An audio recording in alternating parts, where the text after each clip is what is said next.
Chukwuma Charles Soludo, CFR, holds a BSc Economics first-class honors, MSc, PhD Economics, winning departmental, faculty, and university prizes as the best graduating student from University of Nigeria, Nsukka. He has received over a dozen short and medium-term courses and fellowships, including at the universities of Cambridge, Oxford, and Warwick, the Brookings Institution, Washington, and the United Nations.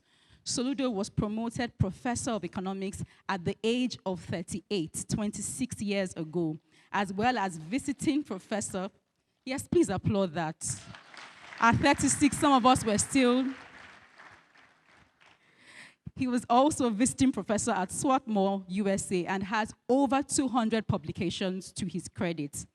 Before joining government in 2003, Professor Soludo had lived and traveled to 45 countries as an itinerant scholar and consultant to 21 international financial and development institutions, including the World Bank, the IMF, AFDB, EU, USAID, UK, DFID, UNCTAD, UNDP, to mention a few. Professor Soludo had been called upon to serve the nation in various capacities.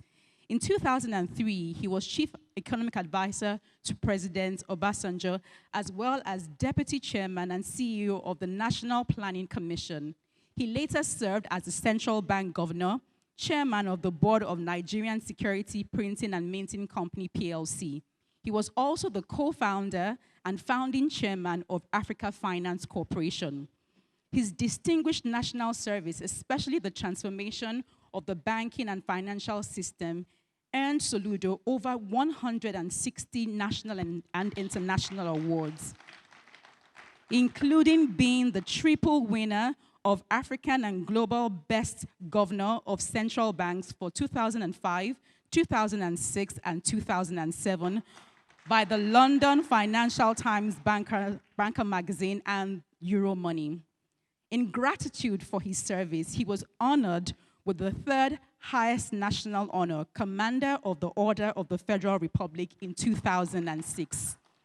Since 2022, Professor Soludo has been governor of Anambra State, where in 2 years, without borrowing, he is proven to be a game changer and winning multiple laurels, including being the 2023 Governor of the Year on Infrastructure and Rural Development. The world knew Professor Soludo as Mr. Transformation. In Anambra, they say, the solution is here. Please join me as we honor the presence of His Excellency, Professor Charles Chukwuma Soludo, as he joins us at the platform today.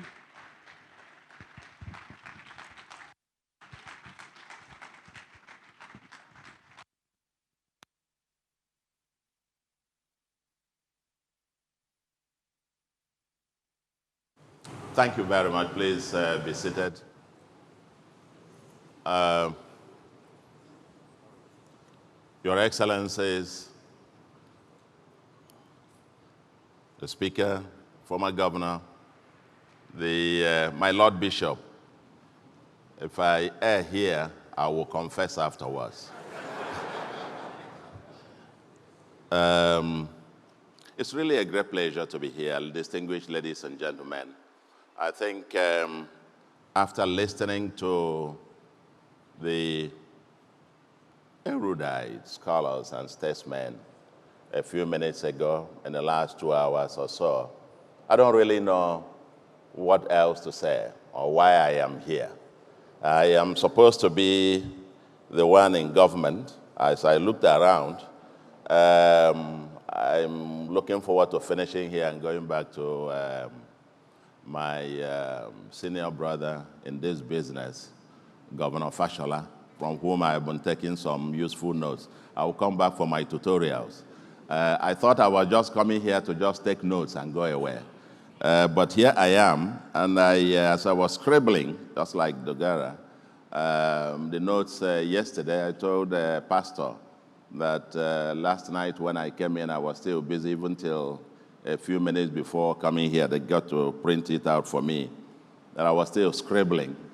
and that I was going to stick to the script. So I don't see any headlines, Soludo said. So I will be able, even though it's still a zero draft, I can circulate it that way, at least quote what I have said.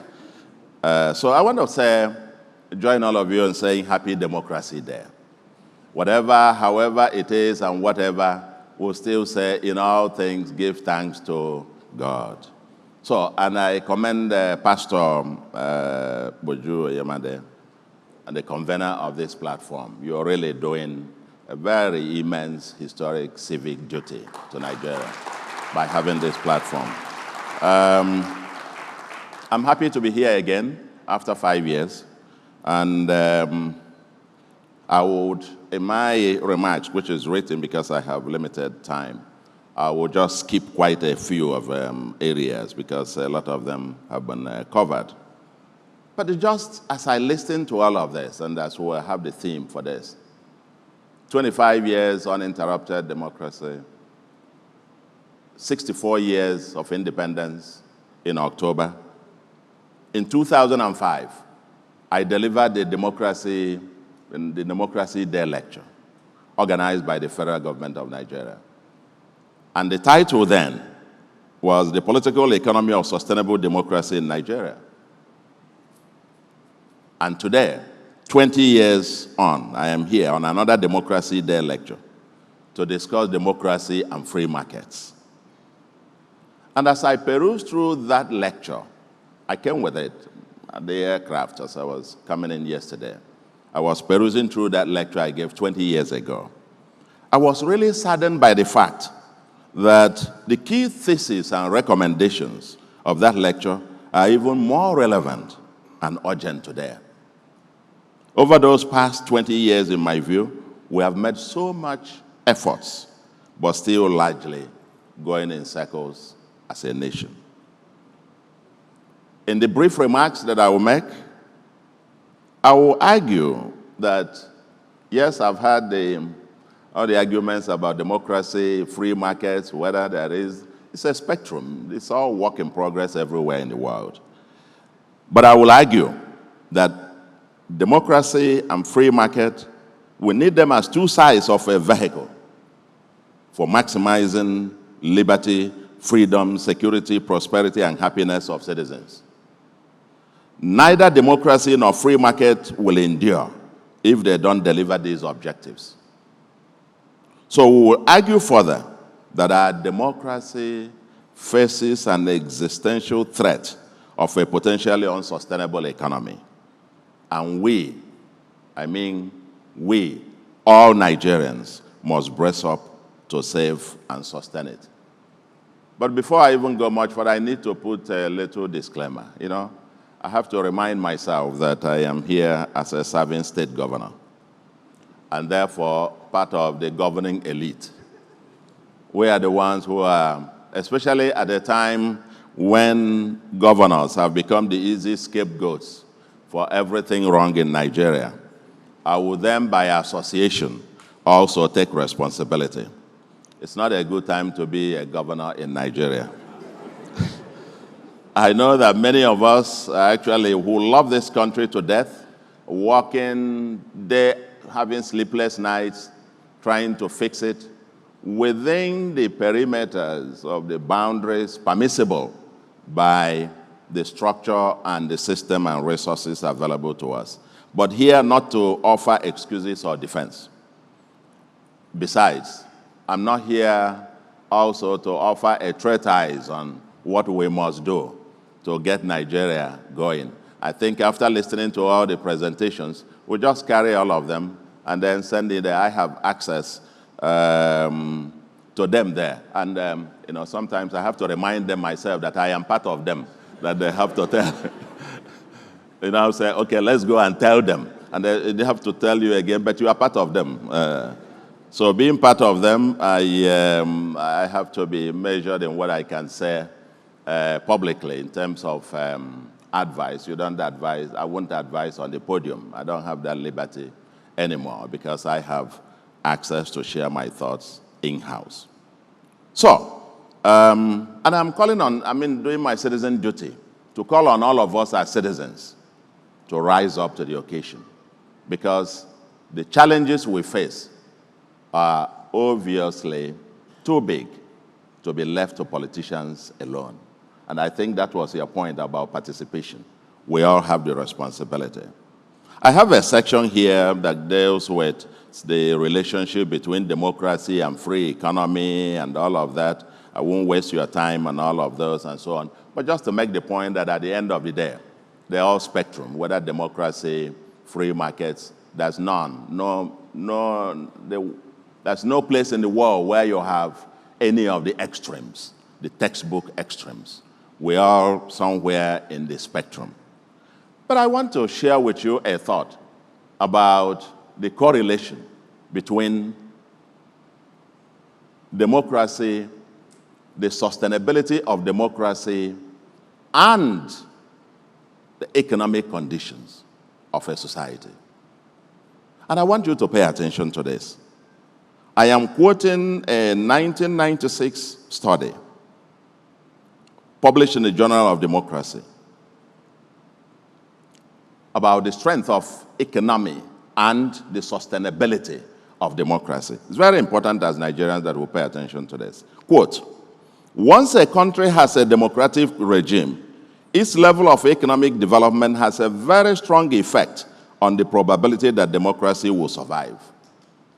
Democracy can be expected to last an average of about 8.5 years in a country with per capita income under $1,000 per annum.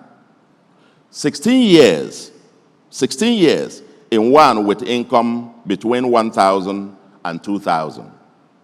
33 years between 2,000 and 4,000, and 100 years between 4,000 and 6,000.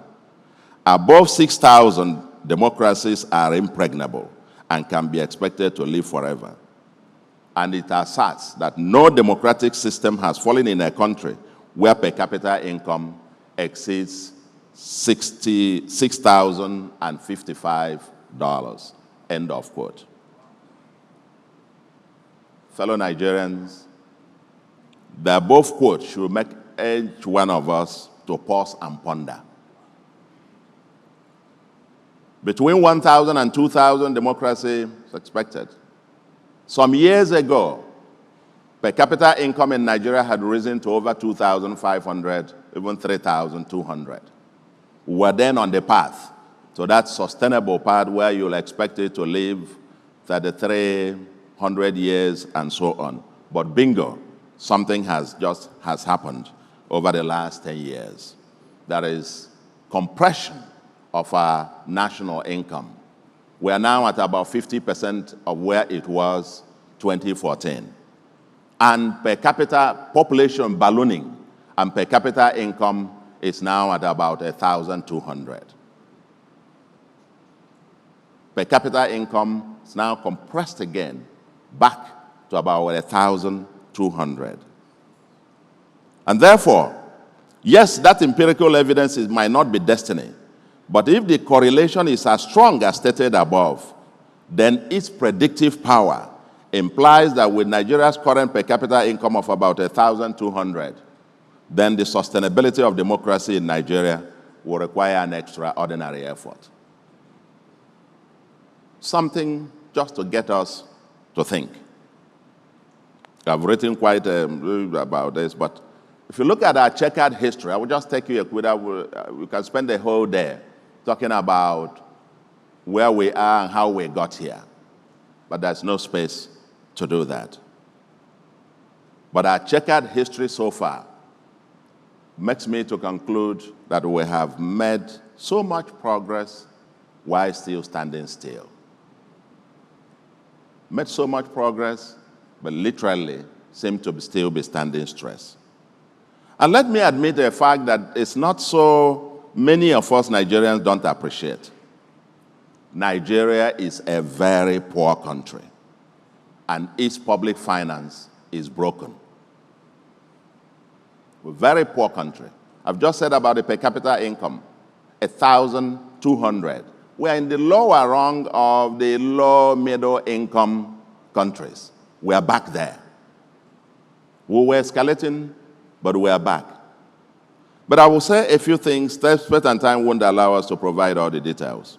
For over the last 50 years, especially since the first oil boom, when this country we have much of our economic management has been responding to the volatility in the oil sector.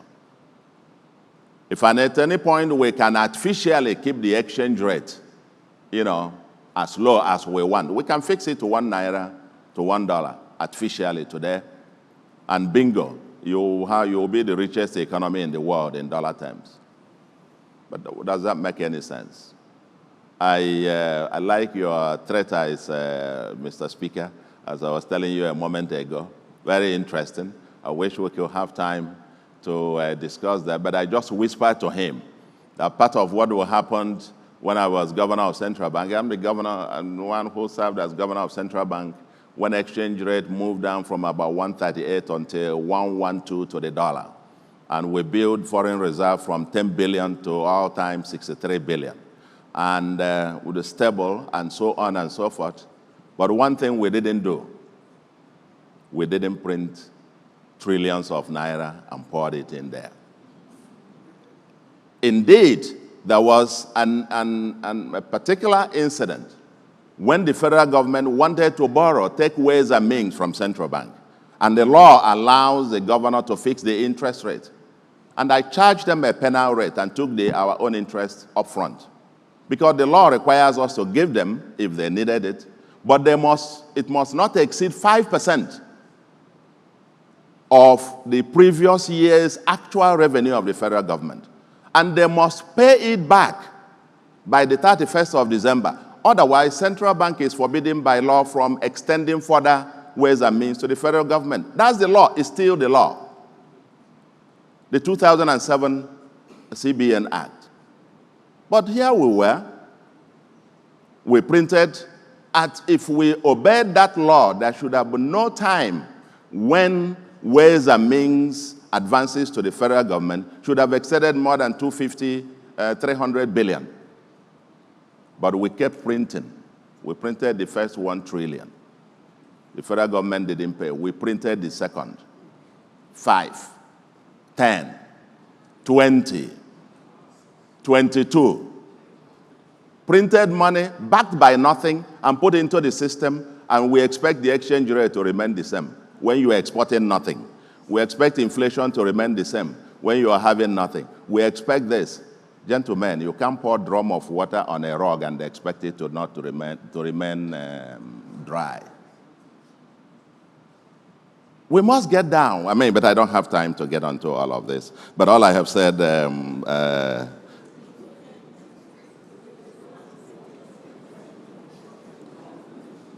but let me say this.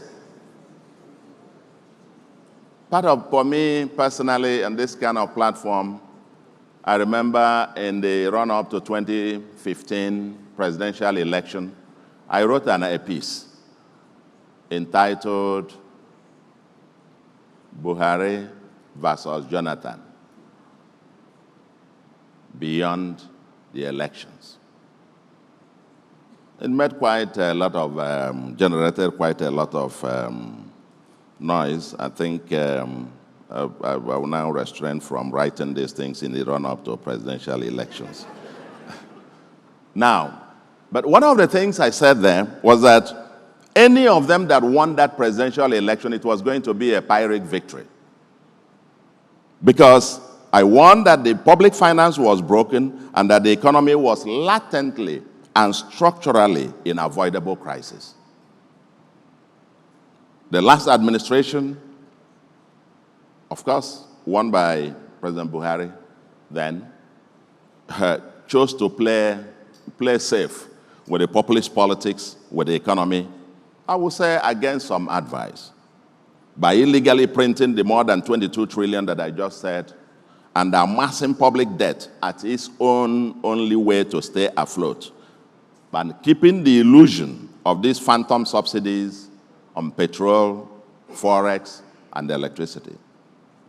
Now the chicken has come home to roost, and Nigeria is paying the very high cost of delayed adjustment with escalating inflation, unsustainable debt service payments, depreciating exchange rate, rising interest rates and poverty and unemployment, a largely insolvent public finance, and compressed GDP in dollar terms.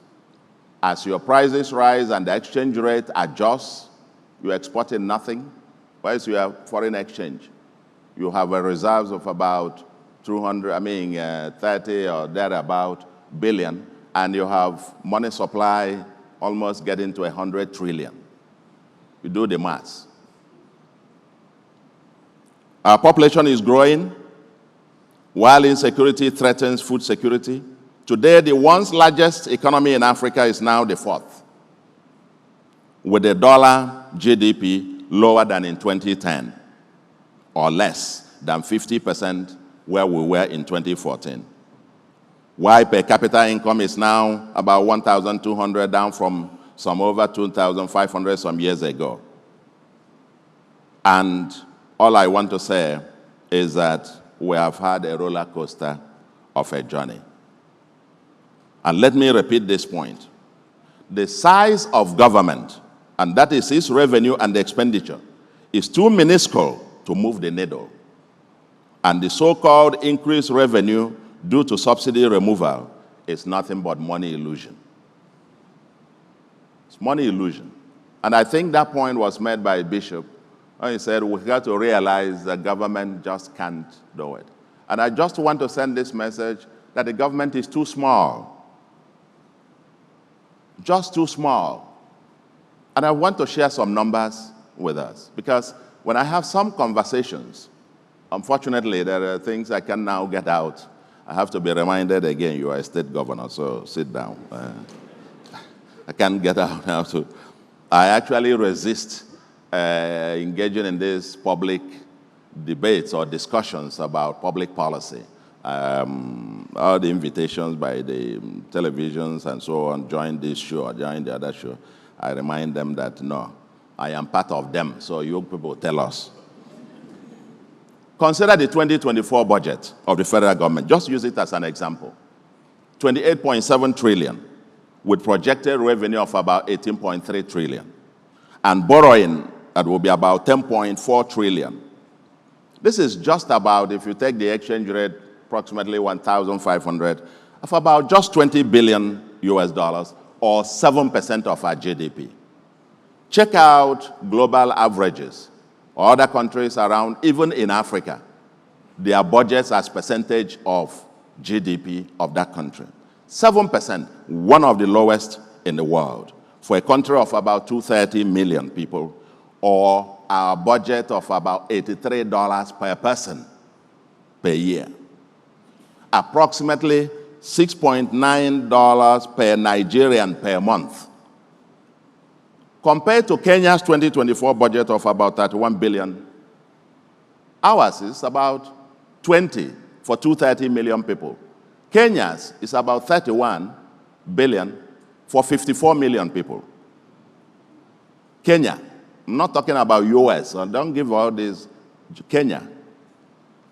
Or about $574 per person. Even this 28.7 trillion is largely unrealistic, as it will take a miracle to realize the projected 18.3 trillion if current trends persist. If current trends, my estimate is that they'll probably at best get 17 trillion. And from where will it borrow for 10.4 trillion with the current state of the money and capital markets? Even at that, the understated debt and non-debt recurrent expenditure totals about 18.1 trillion, meaning that at best, the federal government will still borrow to fund recurrent expenditure. At best, it will still have to borrow some money, even if it spends zero on capital. And I will tell you, that best estimate of mine, if current trends, unless something magical happens with the revenue profile, that 17 trillion will amount to 6,160 naira per Nigerian per month. That is, even if it were to bring all its revenue with the quantum the so-called revenue that boom, and put it on the table and share it to all Nigerians, everybody will get 6,160 per month. But it is from this 6,160 per person per month that it will have to pay the about 8.25 trillion as debt service. It will have to do the recurrent, including salaries, of about 9.92 trillion. My dear brothers,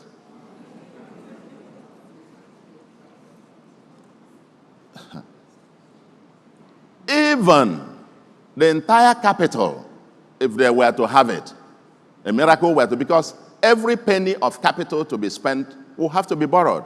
And the government has been doing this since 2010. Since 2010, the recurrent, the debt service and non-debt service recurrent expenditure of the federal government combined have consistently exceeded the current revenue, meaning that every penny is spent on building 1 square inch of road or whatever capital was borrowed for the past 14 years or so.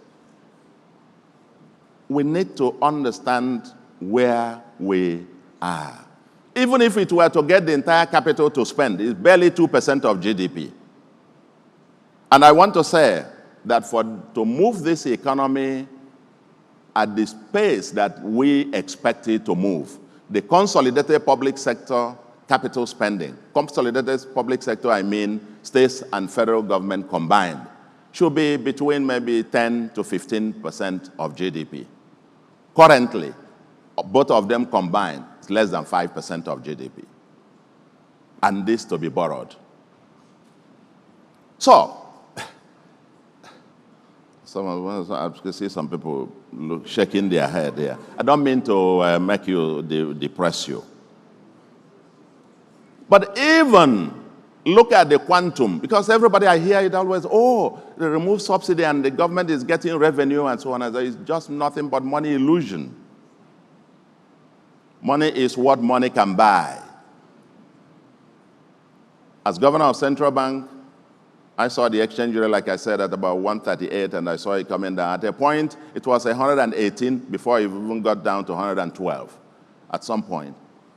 At the time that it was 118, I know a state that was receiving about 5 billion per month, average, from FAC. That 5 billion then was an equivalent of $42.4 million every month. Then cement was costing a few hundred naira, and diesel was less than 100 naira a liter. Today, that $42.4 million will be equivalent of about 63.5 billion. For you to put that state on the same level, comparatively, when it was receiving 5 billion, it needs to be receiving about 63.5 billion today. But that state is receiving barely about 10. Yes, it has doubled in naira term, but then it buys cement. It has to build roads and bridges, build schools and so on, and buy cement a few thousand per bag, and buy bitumen and so on, and buy diesel at 1,006, 1,007, and so on and so forth. At the end of the day, the same argument goes in circles. Even the governments themselves also spend money. I mean, they also incur a rising cost. So, even if you give that state not 10, but you give it 20, you give it 30, you give it 40, you give it 50 billion, it's still receiving less than what it received more than a decade ago, in real terms, either in dollar terms or in purchasing power terms. This point has to be made and understood. We are talking trillions and trillions, but what value can they provide? I think in budget, you will help us answer that. Thank you very much. You are doing an amazing job there anyway. I appreciate it.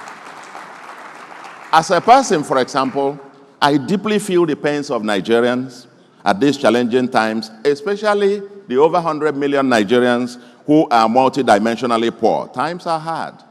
Sometimes I just wish that I can give every resident of Anambra maybe $1 million naira each, who can bring money and give everybody at least $1 million each. to ameliorate the hardship that we have.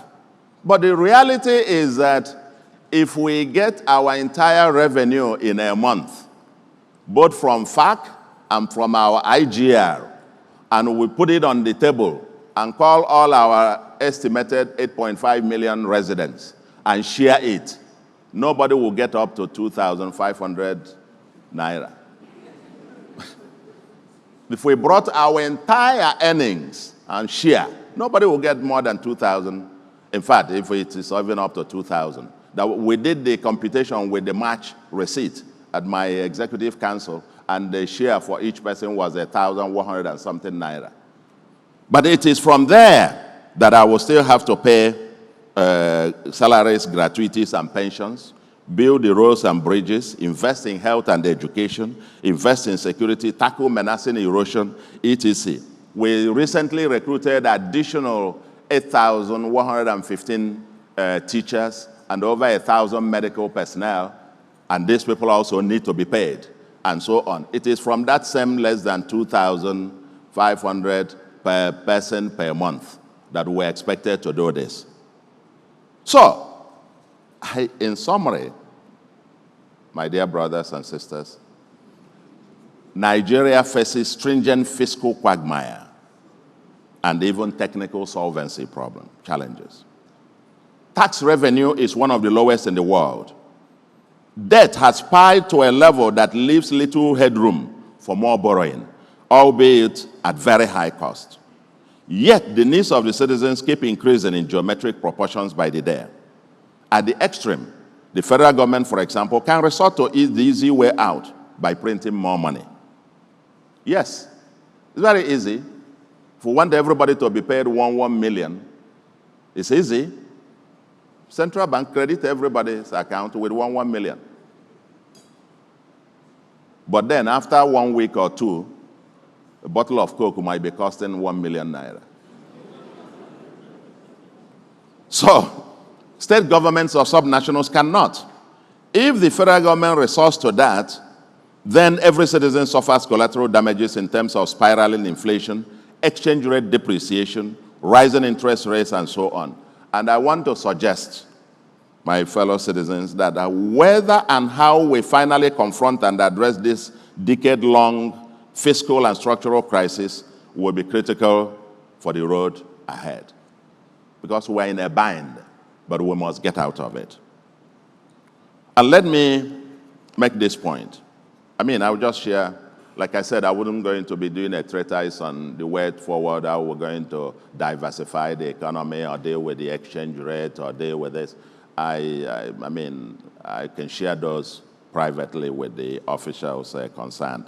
But I would just share a few nuggets of what I think we might, as part of the citizen conversation, like Speaker Dogara, let me throw in a few.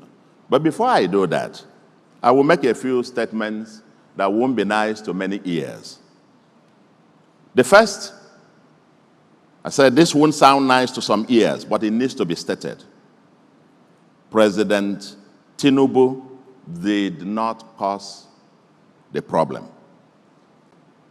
It took more than 10 years of living in denial and kicking the cans down the road to get to this predictable sorry state. We are now suffering the consequences of what I call delayed and misguided adjustments. From a macroeconomic standpoint, the economy that President Tinubu inherited was akin to a dead horse, but standing. But he has the historic duty to mobilize Nigeria to clean up the mess for future generations. There is an emergency, and incremental changes won't cut it. Intentional disruptions, systemic disruptions are urgently needed, but it requires mass mobilization and ownership by the public. And again, I come down to ownership. But from the tone of public conversation, it does not seem that Nigerians are informed about the magnitude of the crisis or prepared to join the solution wagon. The greatest threat I see is the conflict between the pressure for short-term populism for electoral purposes versus the medium to long-term disruptions required for sustainable transformation. That's the threat that I see. It is the conflict between pressures to be a good politician, to win elections, versus the demands for statesmanship for the next generations. And that's why sometimes these conversations about single term might begin to make some sense. So that you fix it, whether you say 4 years or 5 years or 6 years or 7 years single. So you come, you are not thinking about the next election. Once you finish getting into this, I faced that all the day in my state. You want to get on, they say, no, wait, you know you have an election. I said, no, let's get it. If we get there, if we lose, we lose. But we've got to get it done today. When are we ever going to stop facing election? No, I think, and to be honest, the foundation for this house is cracked deeply. And the options for papering over the cracks are very few. In my 2005 democracy lecture, I argued, quote, that we now need 3 things to happen. Get the economics, the politics, and the law/institutions right, and then trust in God to give us the right people and the courage to implement the agenda. End of quote. That's what I said in 2005. And I elaborated on them. I was governor of Central Bank then, and I delivered that democracy lecture. It was aired live. The president was sitting next to me, and it's so saddening to me that many of the things, almost everything we said there, still very relevant. We won't get into this. But I want to say that fixing the systemic insecurity, the broken public finance and the economy, broken oil and gas sector, the infrastructure and environmental decay, the rising social tensions, and restoring hope and confidence of the citizens will require us to try several roads not traveled. Thinking and acting without any box at all. This one is not outside of inside. It will be traveling without any box. But I believe that President Tinubu, the man who fought the federal government of Nigeria to a standstill over the power of Lagos State to design the local government system of his choice, and I see the person sitting here, he was, I think he knows 1 or 2 things about what they did. Championed the fundamentals of true federalism, especially when we were there 2003 to 2007, and tamed the Atlantic, has the knowledge and courage to mobilize Nigeria to cross over the current crossroads. There are no easy or quick fixes, and he needs our collective support. And literally every sector requires a declaration of an emergency. We need working groups on security, on economy, oil and gas and natural resources, food security, etc. But there are 2 others I will just, make a few statements about here that will shape the future. Number 1 of them is the devolution and building the foundations of a competitive and workable federation. And the second is a social contract with citizens to give everyone a stake in the future of Nigeria. And let me just, on this too. On devolving and building the foundations of a federation, ladies and gentlemen, we've just gone back to our national anthem, old one. It might just be a pointer that our future is in our past. That our future is in our past. This is a country that celebrates its past and not our future. So, the road to that future might actually be in our past. Our founding fathers negotiated competitive federalism as the appropriate framework for Nigeria. And since the military incursion, we have tried hard to develop with a unitary federalism and still moving in circles. It is an oxymoron to repeat the same thing and expect a different result. At my last appearance at this platform, I argued that Nigeria, quote, can't build a 100-story building on the foundation of a rickety bungalow, end of quote. For years now, discussions around restructuring devolution through federalism have refused to go away. almost all the socio-political groups, Afenifera, Ohaneze Ndị Igbo, Pandev, Middle Belt Forum, agree that there is no sustainable future without addressing the issue of Nigeria's structure. The Patriots recently reaffirmed the same stand. The APC, in its 2015 manifesto, identified the obtuse and inefficient Abuja as a constraint and promised to, quote, restructure Nigeria. Consequently, the same APC set up a committee on restructuring with far-reaching proposals on fiscal federalism, state police, and they even proposed the scrapping of local government system from the Constitution, since, according to the APC, no federation has 3 federating units. Funny enough, more recently, some people are arguing for autonomy of local government, including some APC persons, which will take Nigeria back many decades from what a true federation is about. There is no federal government, no federal system in the world where you have 3 federating units, where the counties in America where we copied this, or their local government go to the center to go and collect money directly, and so on and so forth. Each state must have the power to design the kind of local government system that it wants. That's what true federalism is all about. We have tried to transform Nigeria from Abuja and it has not worked. Let us try the radical devolution of powers and resources to the base and promote cooperative competition and see how far we go. We need to tinker with the fiscal powers of the federal and state governments, devolve much of the responsibilities under the exclusive list to the states, and at about 60 to 65% of the revenue to the states, of course, with each deciding on the appropriate local system to adopt. Why not consolidate the National Assembly into one with no more than 5 representatives per state? We don't need, in my view, we don't need a National Assembly costing over 300 billion a year now for this year thing to maintain. We don't need it. But what is delaying action? A friend of mine recently joked that everyone is a federalist until he or she gets to the center. Well, some of us have been unrepentant federalists before, during, and after holding offices. And I just talked about my 2005 Democracy Day lecture, where I espoused and still believe that Nigeria now has an opportunity with APC, which espoused federalism in its constitution, just like my own political party, the All Progressive Grand Alliance, talked about true federalism, controlling both the federal government and most of the other states. Truth be told, the road to a new and sustainable Nigeria begins with bold and historic actions on building this competitive and compassionate federal system.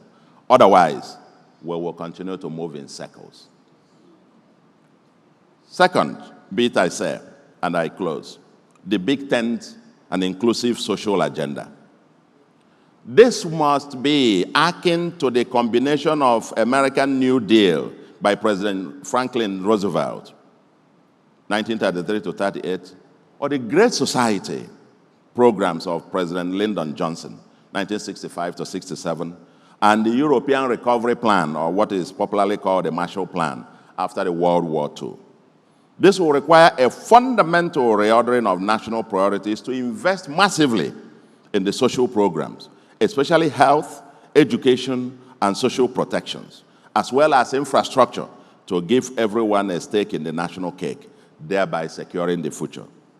Chapter 2, that's the point that Bishop Kuka made. Chapter 2 of the Nigerian Constitution on the Directive Principles of State Policy provides a template. It is time to seriously work out a national agenda to make that Chapter 2 of the Constitution justiciable of sort. I am an Awoist and a true progressive on this front. In Anambra, for example, our truly free education has raised school enrollment by about 18.7%, and out-of-school children, now the lowest in Nigeria, out of the 36 states plus FCT. Our free antenatal and free delivery services, including free CS operations, for pregnant women in all government health facilities has seen more than 60,000 beneficiaries with near zero mortality. So, if there was one thing that the military regime spent the oil boom money in the early 70s and 80s well, it was investment in qualitative education, and many of us were beneficiaries. For that roadside pepper seller or hawker, even if we can't do anything to improve her condition, we must ensure that her children don't end up like her. We must have that social agenda. That's what my party espouses. We'll build all the bridges, we'll build all the roads, we'll build the infrastructure. They say we're building the quality that our state hasn't seen before, and even completing more than 10 kilometers every month. Yes, we can have all of those and build all of those. But if we don't invest in the human beings, that's the bridge to the future. And this democracy will not survive unless we have sufficient people with sufficient stake in its survival. So, for me, that's how we build the big tent for everyone and a truly inclusive society. It is the greatest way to break the dynasties of poverty and inequality and groom future stakeholders in the Nigerian project. Without this, soon the rich won't be able to sleep or walk the streets because the poor and the excluded are hungry and angry.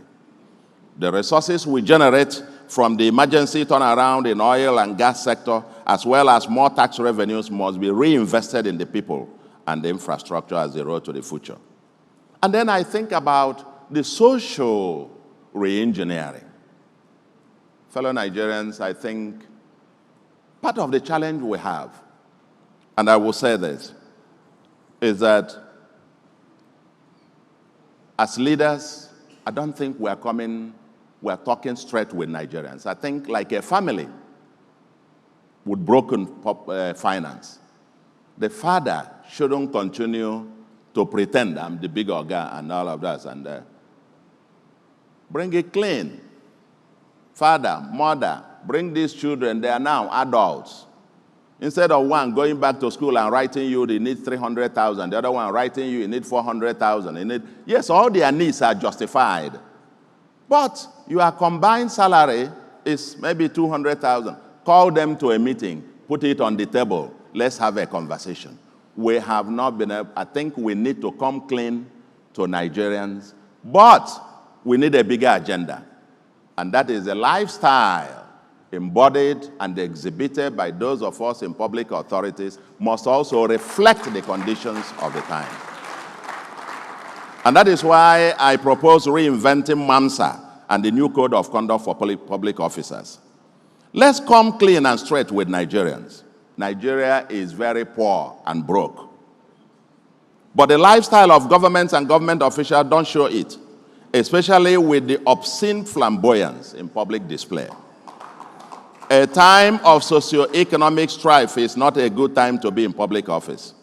The poor are hungry and impatient, and let's not annoy them more with our insensitivity.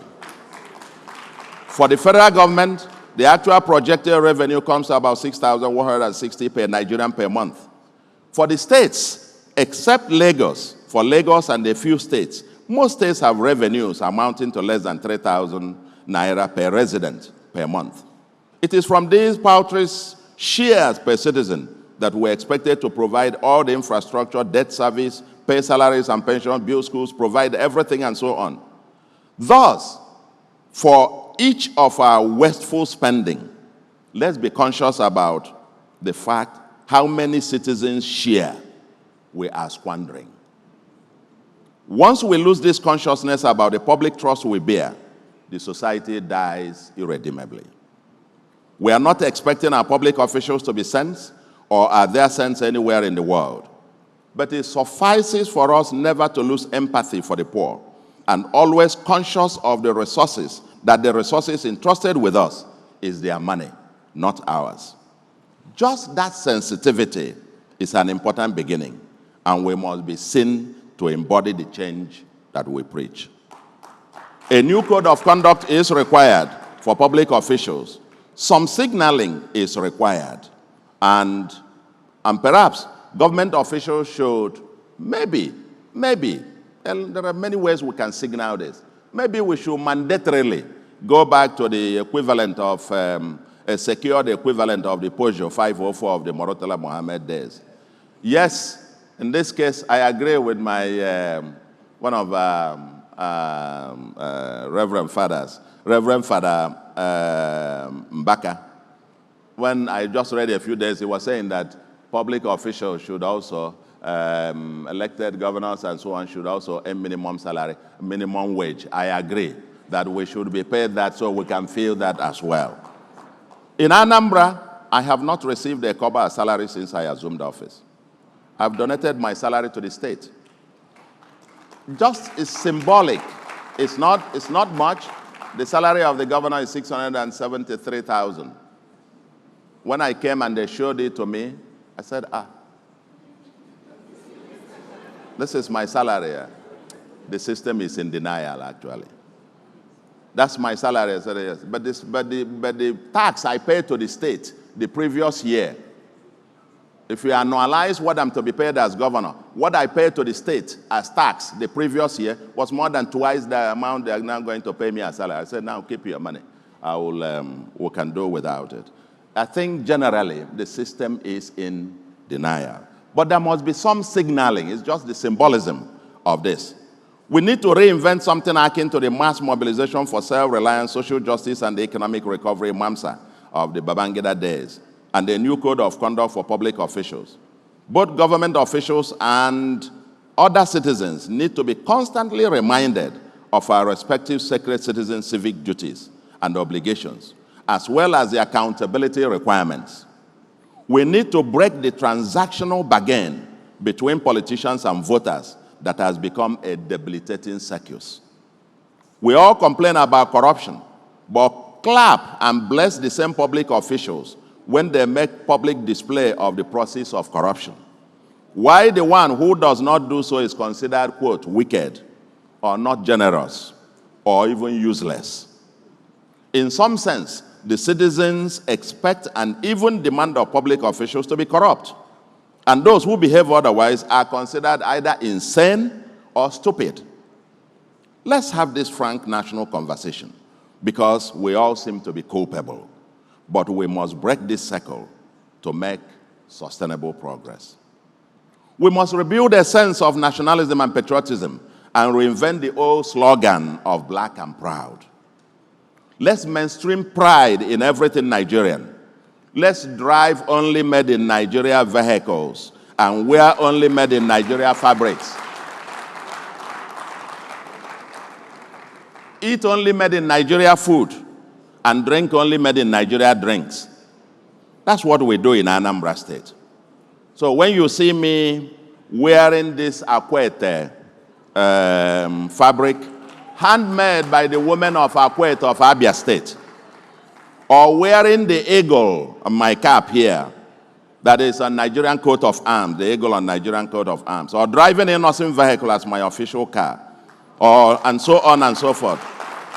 I am proudly advertising that, quote, I am Nigerian and proud. If all of us wear only Nigerian fabrics, if all of us wear only Nigerian fabrics, I can bet you the textile industry in Nigeria will create more than 10 million new jobs. Let's start from there. I'm sending the message that all of us have something to contribute to fix this country. So, we must intentionally build a sense of nation, not just a slogan, but an attitude. In Anambra, when we assumed office, we stopped this excellency business. So don't excellency me. Call me Mr. Governor. I leave all this, because sometimes we take this title to become achievement. The Nigeria is the only place where somebody puts a poster. He wants to contest for Senate. They start at this distinguished. He's already distinguished. He hasn't even gotten there. Yeah. And somebody print a complimentary card and give you, and they write, Your Excellency, the former gubernatorial aspirant of... So in Anambra, we say, leave this excellency. I'm Mr. Governor, and I have Mr. Commissioners. No honorable, no excellency, no this, and so on and so forth. I think part of it is in the conversation. These things might be symbolic, may not be much, but symbolisms can become very important in shaping narratives. So, all I say is that in Anambra, yes, we recruited about 18,000 teachers. On merit, we must mainstream merit-based recruitment in our public sector in Nigeria. Yes, Bishop Kuka mentioned about building the public service. But you can't build that if we're doing this, a little, balancing, and then we don't recruit the best. In Anambra recently, we recruited 8,115 teachers and little over 1,000 medical professionals, strictly on merit. And our teachers crisscross about 18 states of Nigeria. Our teachers are drawn from 18 states of Nigeria. It's not about where you come from. What is the interest of the Anambra child? The interest of the Anambra child is to be taught by the best teacher in the world, not by the mediocre teacher from his village. That's what we must begin to program as a people, so to speak. And we appointed permanent secretaries, and we have people from both Abia, Oshun, and so on in our civil service, because they are the best that we could find, so to speak. So we must drastically reduce the cost of governance. In Anambra, for example, doing more with less is our slogan. Extreme prudence is the reason we are delivering historic results on infrastructure and all other sectors and still refuse to borrow a kobo in over 2 years.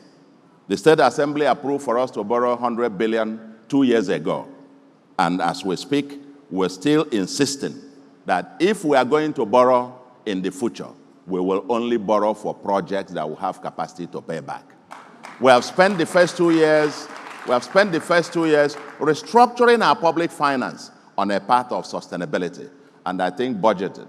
I saw your last thing on sustainability of the states, and Anambra happened to be in the top 5 today.